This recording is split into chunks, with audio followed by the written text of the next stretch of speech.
জয় রাধে, জয় নিতাই চৈতন্য। আশা করি সবাই খুব ভালো আছেন এবং আনন্দিত আছেন। ভগবানের কথা, ভগবানের কাজ, ভগবানের চিন্তন একমাত্র আমাদের পরম শান্তি প্রদান করে।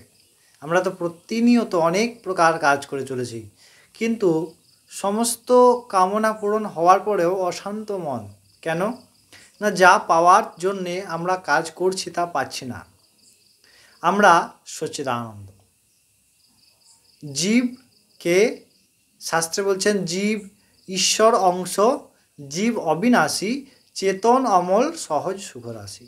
জীব হচ্ছে চৈতন্যময়, জীব হচ্ছে পরমানন্দ। তাই যতক্ষণ না আমাদের সেই ভগবত তত্ত্বের সাক্ষাৎকার হয়, ততক্ষণ আমাদের সেই আনন্দের বিকাশ ঘটবে না, ততক্ষণ আমরা পরম আনন্দ, পরম শান্তি লাভ করব না। যদি সমস্ত কর্ম ভগবত শাস্ত্র নির্দেশ মতে করি, তাতে অফিস আদালত, স্কুল কলেজ, যার যা প্রকার কর্ম ভগবান কৃপায় ভগবান প্রদান করেছেন, সেই কর্ম ধর্মসম্মতভাবে করে তা ভাগবতিক কর্ম, অর্থাৎ ভগবানই এই কর্মের প্রধান এবং ভগবানই করছেন এই রূপে ভেবে ভগবত চরণে যখন নিবেদন করি, তখন পরম আনন্দ। আমরা ভগবদ্গীতায় ভগবানের অপরূপ রূপ, বিশ্বরূপ দর্শনযোগ ক্রমবর্ধমান আলোচনা করে চলেছি। আগের দিন আপনাদেরকে 16তম শ্লোক আস্বাদন করিয়েছিলাম। 16তম শ্লোকে আমরা দেখলাম ভগবানের বিভিন্ন প্রকাশ অর্জুন বলছেন। আজ 17তম শ্লোকে ভগবানের আরও দিব্য স্বরূপের বর্ণনা, তার বিশ্বরূপ দেখছেন, আর অর্জুন এক এক করে নতমস্তক হয়ে প্রণাম কৃতাঞ্জলি পুটে বর্ণনা করছেন। চলুন আগে আমরা শ্লোকটি শুনে নিই, তারপরে আমরা বিস্তারিত আলোচনায় প্রবেশ করব।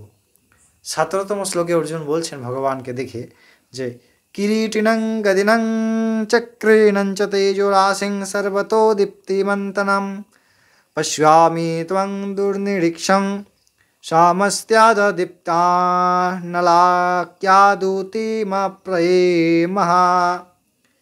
অর্জুন বলছেন, আমি আপনাকে দ্যুতিযুক্ত অর্থাৎ কিরীটিযুক্ত অর্থাৎ মুকুট, শঙ্খ চক্র গদা পদ্ম, এই চার চতুর্ভুজ রূপেও দেখেছি।